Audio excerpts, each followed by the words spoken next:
The Inferno by Dante Alighieri. Canto 1.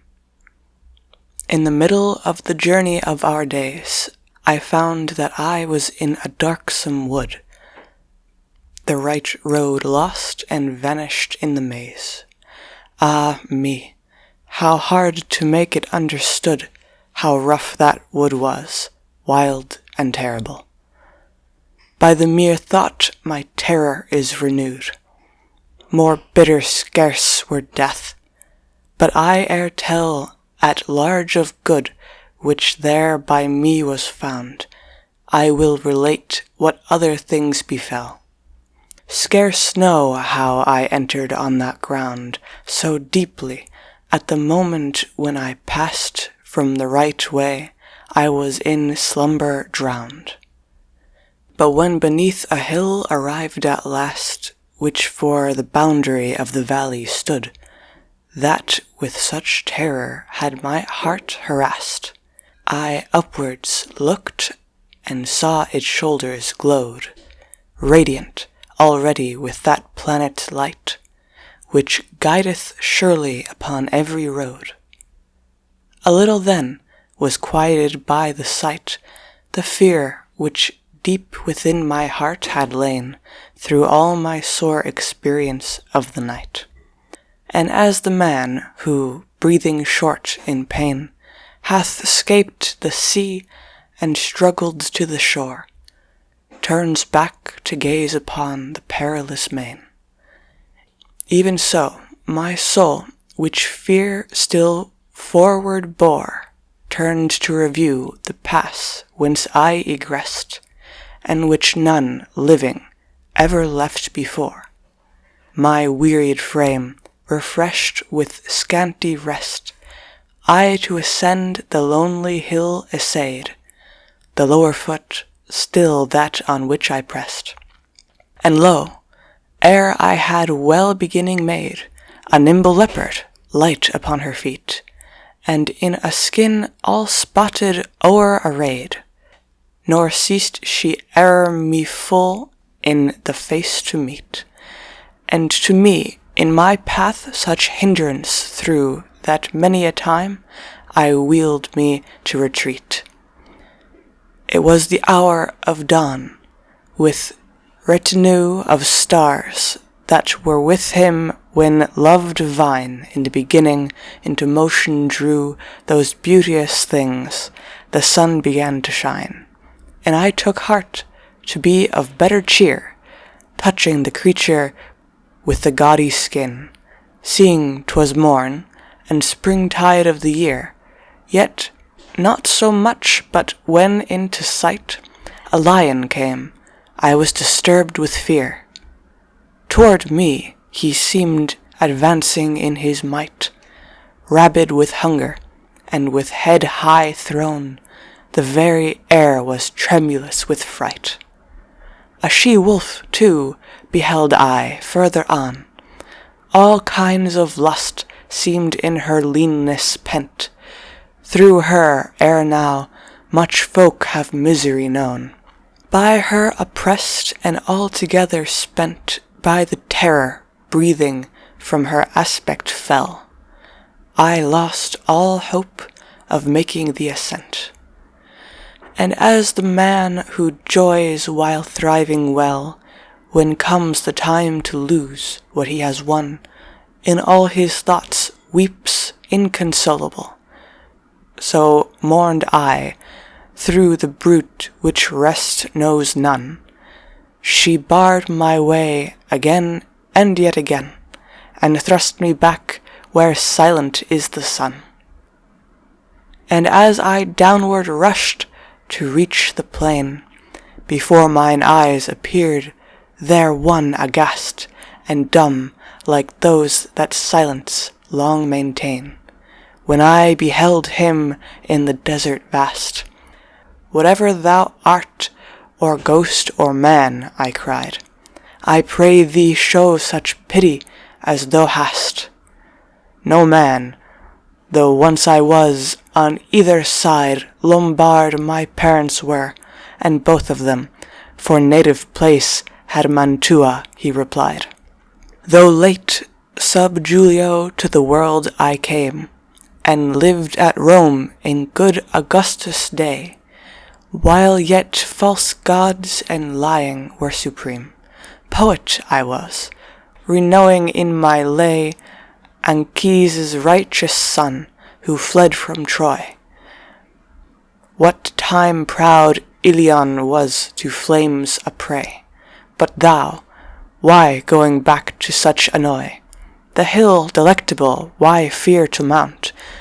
The origin and ground of every joy. And thou in sooth art Virgil, and the fount whence in a stream so full doth language flow. Abashed I answered him, with humble front. Of other poets, light and honour thou. Let the long study and great zeal I've shown in searching well thy book avail me now. My master thou, and author thou alone. From thee alone I, borrowing, could attain the style consummate which has made me known.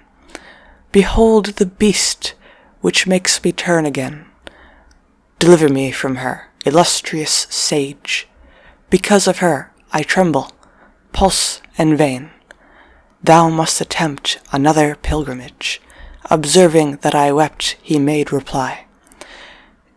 If from this waste thyself thou'dst disengage, because the beast thou art afflicted by will suffer none along her way to pass, but, hindering them, harass till they die. So vile a nature and corrupt she has, her raging lust is still insatiate, and food but makes it fiercer than it was. Many a creature hath she ta'en for mate, and more she'll wed till the hound comes forth to slay her and afflict with torment great.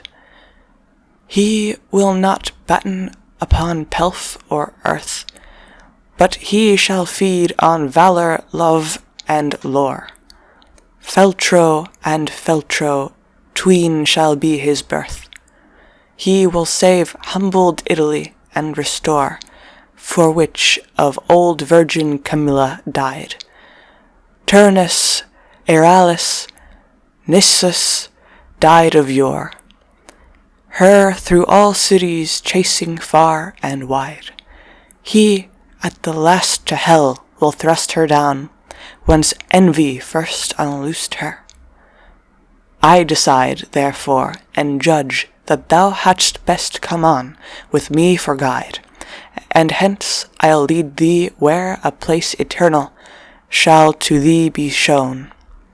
There shalt thou hear the howlings of despair, in which the ancient spirits make lament, all of them fain the second death to share. Next shalt thou them behold who are content, because they hope some time, through now in fire, to join the blessed, they will win consent. And if to these thou later wouldst aspire, a soul shall guide thee, worthier far than I. When I depart thee will I leave with her, because the emperor who reigns on high wills not, since gainst his laws I did rebel, that to his city I bring any nigh. O'er all the world he rules, there reigns as well. There is his city, an exalted seat. O happy whom he chooses there to dwell. And I to him, poet, I thee entreat, even by that God who was to thee unknown, that I may scape this present ill, nor meet with worse, conduct me whither thou hast shown, that I may see St. Peter's gate, and those whom thou reportest in such misery thrown. He moved away. Behind him I held close. Canto 2. It was the close of day, the twilight brown. All living things on earth was settling free from toil, while I, preparing, was alone to face the battle which awaited me, as well of ruth as of the perilous quest, now to be limned by faultless memory. Help, lofty genius, muses manifest goodwill to me. Recording what befell, do thou, O mind, now show thee at thy best. I thus began, poet, and guide as well. Ere trusting me on this adventure wide, judge if my strength of it be capable. Thou sayest that Silvius' father, ere he died, still mortal to the world, immortal went. There in the body come time to abide. Yet that foe of evil was content that he should come, seeing what high effect, no room for doubt, can thoughtful man detect. For he of noble Rome, and of her sway imperial, in high heaven grew sire elect. And both of these, the very truth to say, were founded for the holy seat, whereon the greater Peter's follower sits today. Upon this journey, praised by thee, were known and heard things by him, to the which he owed his triumph, whence derives the papal gown. The path the chosen vessel later trod, so of the faith assurance to receive, which is beginning of salvation's road. But why should I go? Who will sanction give? For I am no Aeneas and no Paul, me worthy of it no one can believe, nor I myself. Hence venturing at thy call, I dread the journey which may prove rash, but vain for me to reason. Wise, thou know'st all. Like one no more for what he wishes for vain, whose purpose shares mutation with his thought, till from the thing begun he turns again. On that dim slope, so grew I all distraught, because by brooding on it, the design I shrank from, which before I warmly sought. If well I understand these words of thine, the shade of him magnanimous made reply, thy soul neath cowardice hath sunk supine, which a man often is so burdened by, it makes him falter from a noble aim, as beasts at objects ill distinguished shy. To lose thee from this terror why I came, and what the speech I heard I will relate. From first of all I pitied thee. A dame hailed me where I mongst those in dubious state had my abode, so blessed was she and fair. Her to command me I petitioned straight. Her eyes were shining brighter than the star, and she began to say in accents sweet and tunable as angels' voices are, O Mantuan shade, in courtesy complete, whose fame survives on earth, nor less shall grow through all the ages, while the world hath seat.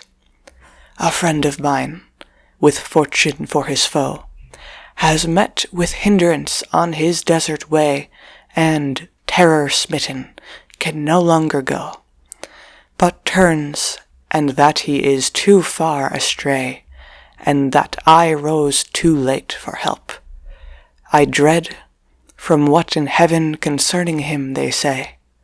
Go, with thy speech persuasive, him bestead, and with all needful help his guardian prove, that touching him I may be comforted. No, it is Beatrice seeks thee thus to move. Thence come I, where I to return am fain. My coming and my plea are ruled by love. When I shall stand before my Lord again, often to him I will renew thy praise. And here she ceased, nor did I dumb remain. O virtuous lady, thou alone the race of man exaltest above all else that dwell beneath the heaven, which wheels in narrowest space. To do thy bidding pleases me so well, though 'twere already done, 'twere all too slow. Thy wish, at greater length, no need to tell. But say, what tempted thee to come thus low, even to this centre, from the region vast, whither again thou art on fire to go? This much to learn, since a desire thou hast, she answered. Briefly thee I'll satisfy, how, coming here, I through no terrors passed. We are, of right, such things alarmed by, as have the power to hurt us, all beside are harmless, and not fearful. Wherefore I, thus formed by God, his bounty is so wide, am left untouched by all your miseries, and through this burning unmolested glide. A noble lady is in heaven, who sighs o'er the obstruction where I'd have thee go, and breaks the rigid edict of the skies. Calling on Lucia, thus she made her know what she desired. Thy vassal now hath need of help from thee, do thou then helpful show. Lucia, who hates all cruelty, in speed rose, and approaching where I sat at rest, to venerable Rachel, giving heed, me, Beatrice, true praise of God addressed. Why not help him who had such love for thee, and from the vulgar throng to win thee pressed? Dost thou not hear him weeping pitiably, nor mark the death now threatening him upon a flood than which less awful is the sea? Never on earth did any ever run, allured by profit or impelled by fear. Swifter than I, when speaking she had done, from sitting mongst the blest descended here. My trust upon thy comely rhetoric cast, which honours thee and those who lend it ear. When of these words she spoken had the last, she turned aside bright eyes which tears did fill, and I by this was urged to greater haste. And so it was I joined thee by her will, and from that ranging beast delivered thee, which barred the near way up to the beauteous hill. What ails thee then? Why thus a laggard be? Why cherish in thy heart a craven fear? Where is thy franchise? Where thy bravery?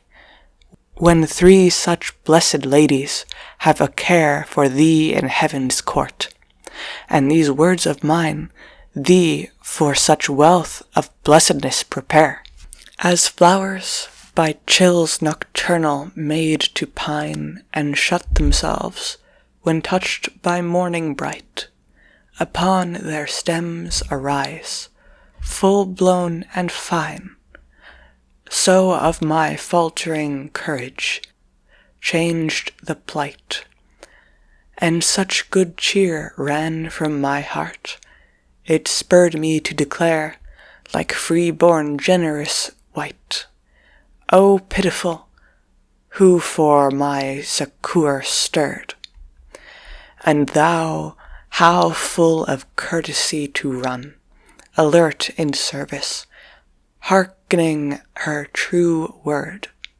Thou with thine eloquence my heart hast won to keen desire to go, and the intent which first I beheld I now no longer shun.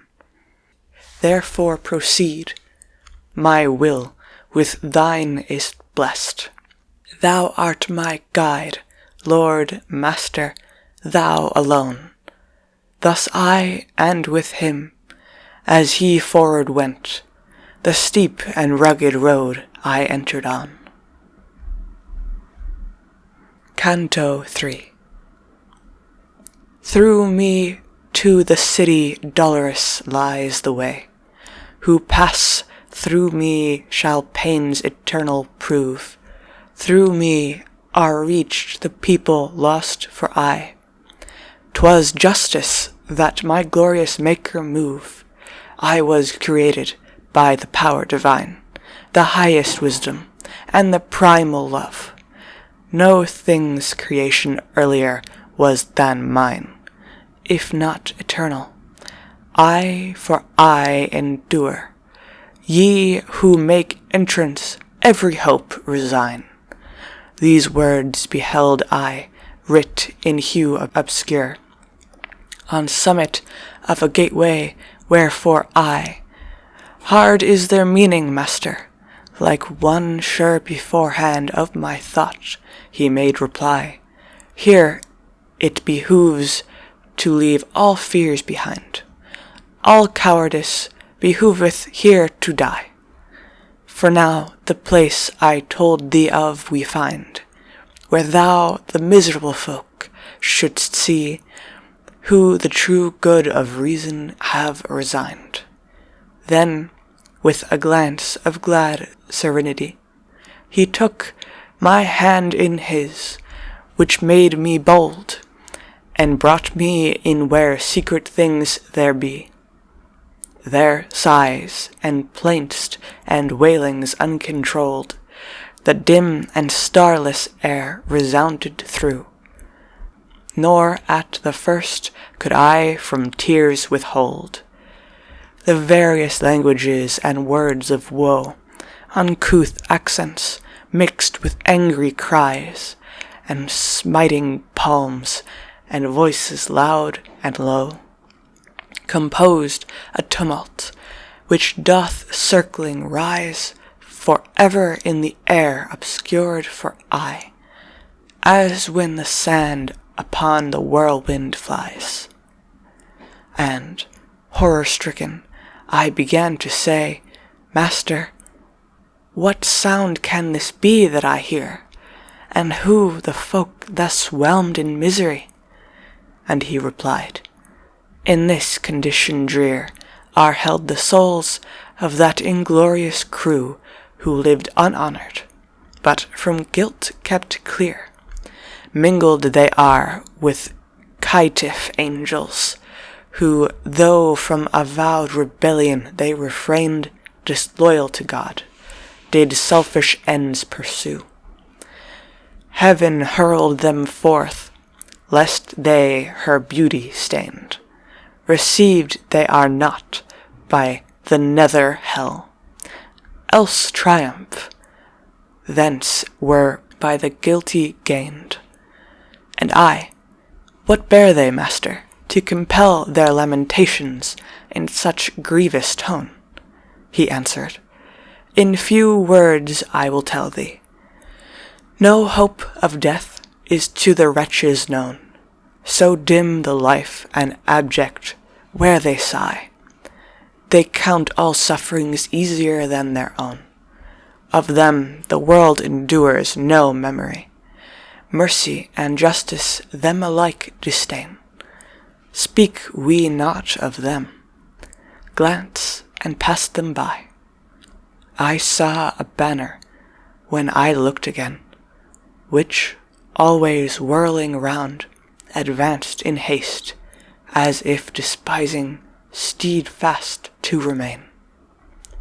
And after it so many people chased in long procession, I should not have said that death had ever wrought such countless waste. Some first I recognized, and then the shade I saw, and I knew of him, the search to close, whose dastard soul the great refusal made. Straightway I knew, and was assured that those were of the tribe of caitiffs, even the race despised of God and hated of his foes. The wretches, who when living showed no trace of life, went naked, and were fiercely stung by wasps and hornets swarming in that place.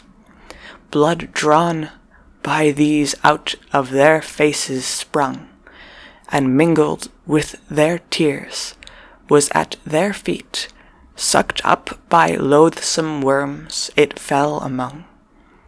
Casting mine eyes beyond, of these replet people I saw beside an ample stream, whereon I said, O master, I entreat, tell who these are, and by what law they seem impatient till across the river gone, as I distinguish by this feeble gleam.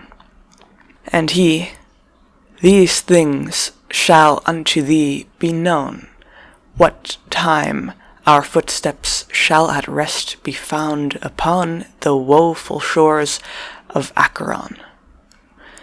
Then with ashamed eyes cast on the ground, fearing my words were irksome in his ear, until we reached the stream I made no sound, and toward us, lo, within a bark drew near a veteran, who with ancient hair was white, shouting, Ye souls depraved, be filled with fear.